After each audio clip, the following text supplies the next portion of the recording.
Hi everybody, I'm Zilla Blitz and welcome to our 7th patrol with Raiders of the Deep, the World War I U-Boat simulation game from Compass Games. We are up to September 1915. We've been at war more than a year now, and we are going out on an epic multiplier patrol. So we'll talk about what that means, and if the dice rolls favor us, this could be a huge patrol. Let's jump in and get started.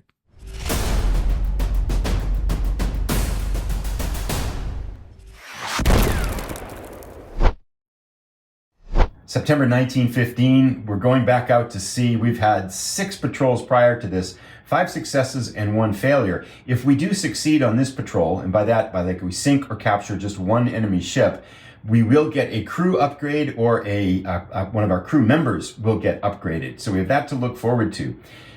So far, we've sunk 22,200 tons of enemy shipping, and the hunting conditions for this patrol have not changed. So it is open hunting. The cruiser rules are not in effect, which means that we can freely hunt merchant vessels. There are no depth charges yet in World War I. We've heard rumors of them, but nothing yet. And we do have to be wary of Q ships, which are British warships disguised as merchant ships. Same exact hunting conditions that we had in the last patrol. Let's talk a little bit about this multiplier patrol. The multiplier patrol means that we are going to roll a die at the beginning of our patrol, right after we go through the second transit zone. And that die roll is the number of encounters we get in each search box. So normally we get 3 encounters on a patrol. If we roll a 6, we'll get 18 encounters on this patrol. So this could be a huge patrol. If we roll a 1, it's just a regular patrol and we're going to get 3 encounters per patrol. So this one could vary a lot. The reason I want to do that is I'd like to see if we can be extremely bold, get 27,800 more tons if we get this epic multiplier patrol going.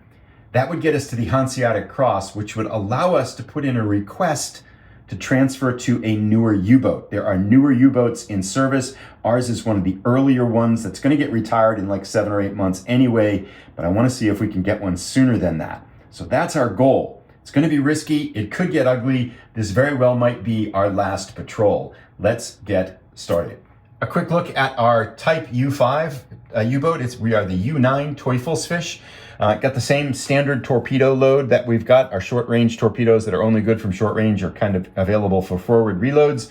Otherwise, we are good to go here.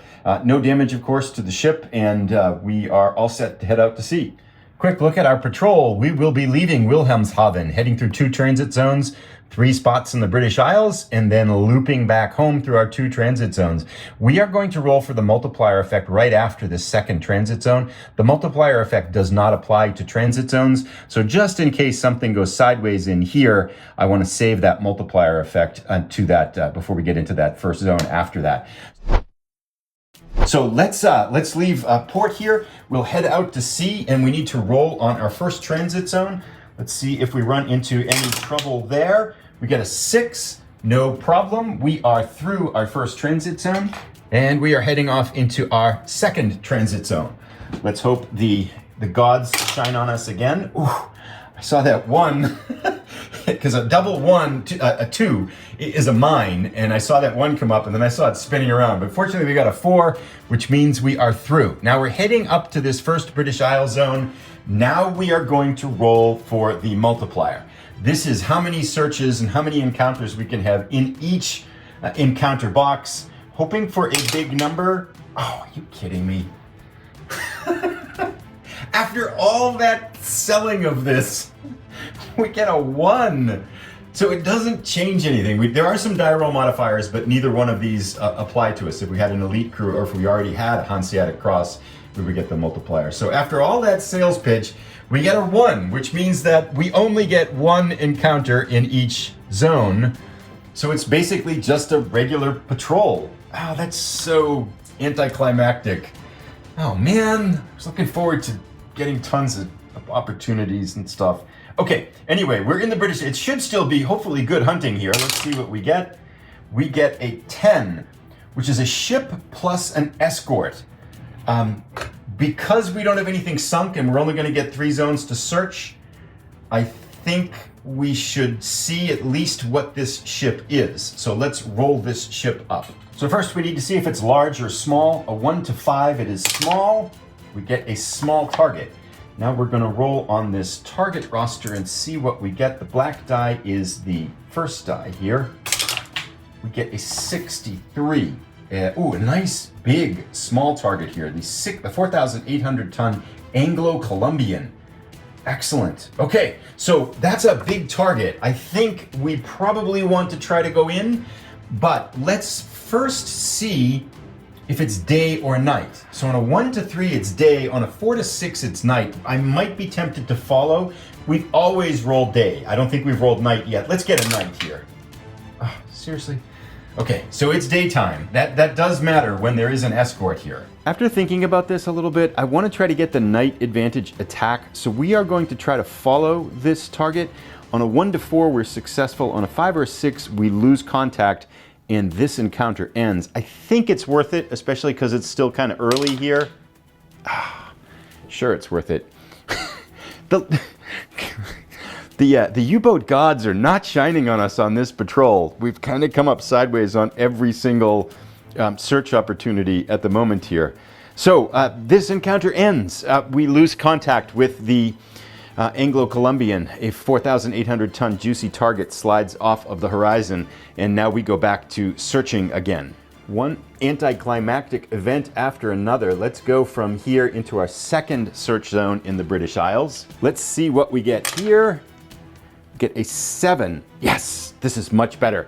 2 ships. Excellent. So this is good. It means it doesn't matter if it's day or night. We can come right in on the service. I'm going to roll up these targets and off the camera, and I'll see what we get. Hopefully we get something nice, big, and juicy again. I've rolled up our 2 targets. We have the small freighter, 2,800 ton Ravitelier, and we did roll up a large freighter, 6,000 ton Patagonia. So this will be a good target for us on this one, and that's the one we're going to initially go after. Now it doesn't matter really on these surface encounters on escorts, but we're going to roll to see if it's day or night. I'm going to roll the black die to see if we can get night. Nope, it didn't help. It's still daytime. It's always daytime whenever we attack. But we're going to come in at close range, and we're going to start. We can unload everything at this ship first. So we are going to unload 2 rounds of our deck ammo first. We'll take 2 shots there at the large freighter. Let's see if we can put this one down first. So we'll take these 2 shots and see how they go. So on the deck gun firing, we need at close range 0 to 8 to hit. There are no die roll modifiers. Fire 1. Ooh, just get an 8. That hits. And a 4. We get 2 hits there. Now let's see if we do any damage. This has a 3.7 centimeter deck gun, gets a +3 modifier. So we need nice low rolls. I'll roll both at once. Oh, we get a 1 and a 3. So a 1 plus 3 is a 4, which does 1 damage. A 3 plus 3 is a 6, which does another damage. So 2 damage effective deck gun firing here by our U9 here. Nice work, gentlemen. So with that fired, now we have to assign our torpedoes. We're gonna take a chance here, okay? I think what we can do is we're gonna spread these. We're gonna put 1 at the large freighter and 1 at the small freighter, because we can fire our aft torpedoes without penalty as well.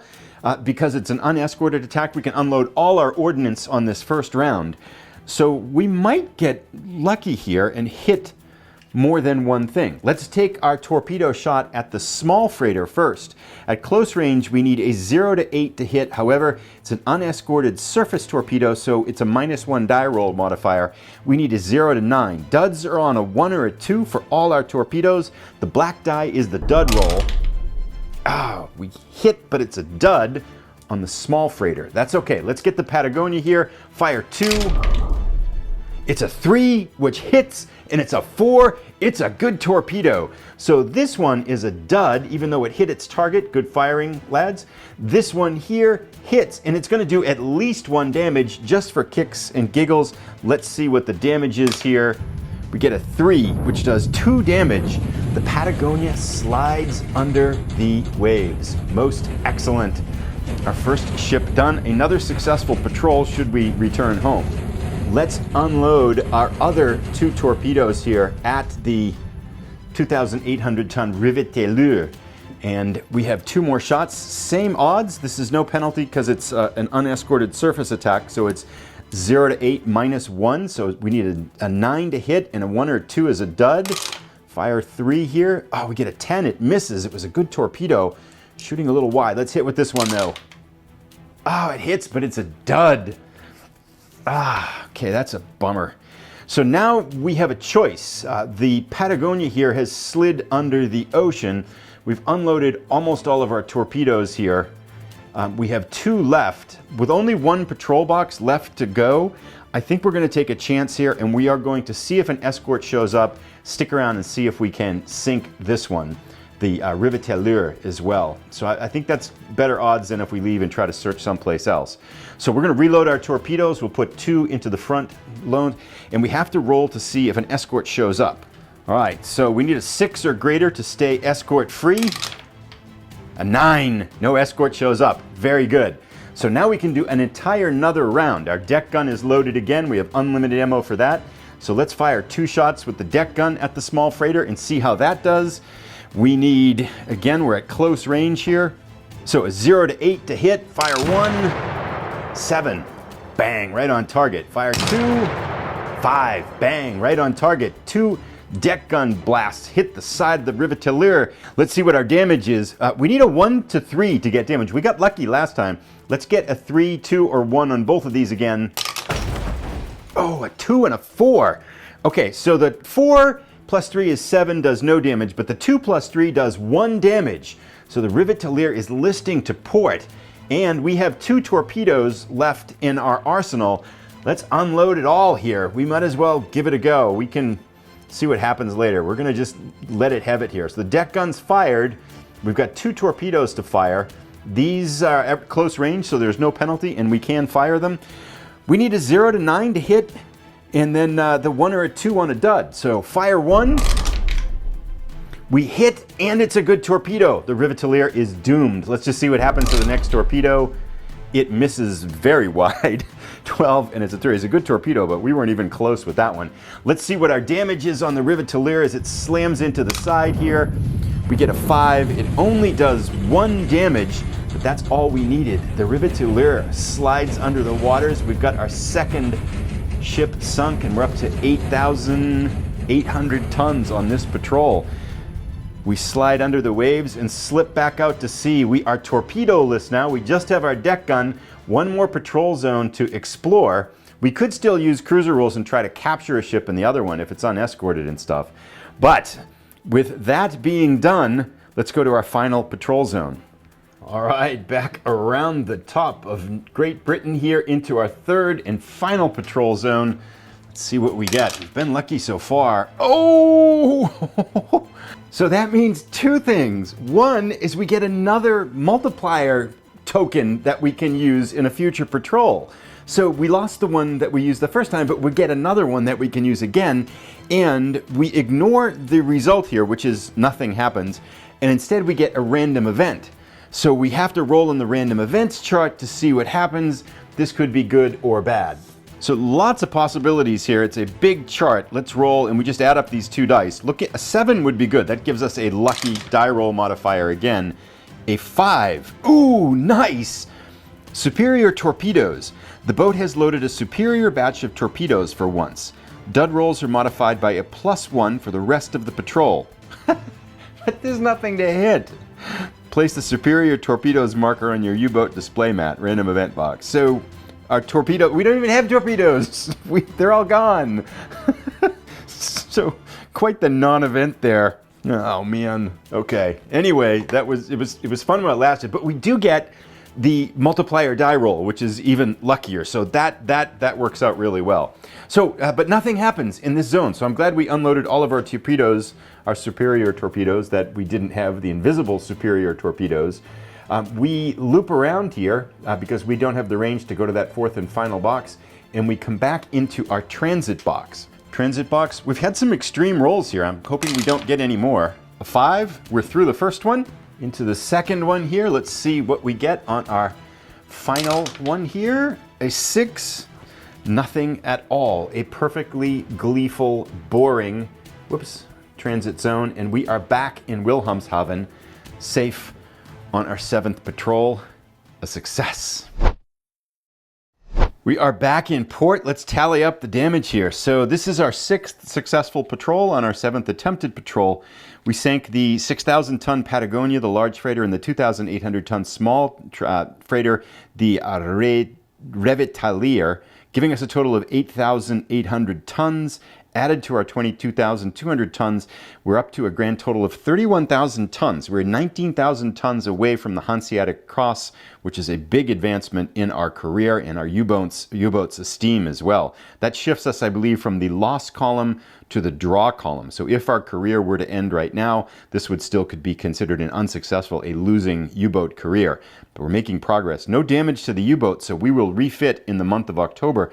We back out to sea in November, but we're not quite done yet. This is our 6th successful patrol, and every 3 successful patrols we get a crew advancement. It could be one of our individual officers, or if we roll a 5 or a 6, it is the crew, entire crew itself. We get a 4. If 4 is our 2nd watch officer, Lieutenant Allenstein, who gets his career. He is now an expert level 2nd watch officer, which means that if he has to take over the ship, there is no penalty to our leadership. We will drop this right down here. A nice expert advancement. Congratulations to Lieutenant Allenstein for his advancement in his career after his outstanding work on this patrol. Progress made. We will refit in the month of October. We'll be back out to sea November 1915. I'll put a link to it as soon as it's ready. Thanks for watching, everybody.